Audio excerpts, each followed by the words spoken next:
There's a provision in the CIA charter that says that the CIA cannot propagandize the American people. President Obama adopted in 2016 that essentially reopened the door for Operation Mockingbird so that the CIA began once again to propagandize American people. How are they doing that, President? High-level intelligence officials or people associated with the intelligence industry are running those journals, like Noah Schlachman, who runs Rolling Stone, who came from Daily Beast. Daily Beast was run by John Avalon, who has deep ties to the intelligence agencies.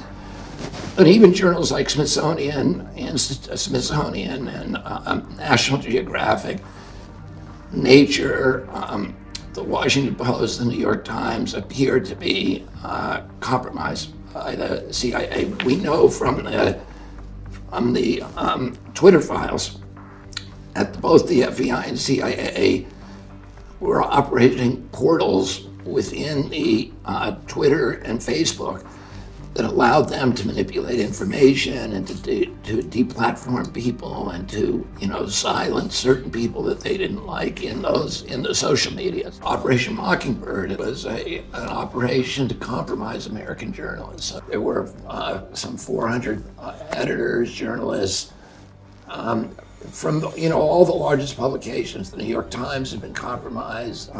The Washington Post was basically... What do you mean by compromised for people who... Well, they were functioning, the high-level people at those journals were working for the agency or had, signed secrecy agreements with the CIA. And at CBS, ABC, NBC, after '75, when it all came out, during the Church Committee hearings, the CIA promised that it would no longer compromise American journalists. It continued the program to compromise journalists all over the world, and today the CIA is the biggest funder of journalism in the world.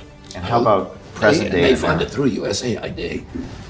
In that little twilight zone before you fall asleep every night, I'm thinking about what I'm going to do in the first weeks when I get into office about fixing these agencies, one at a time. That's something I'm excited about.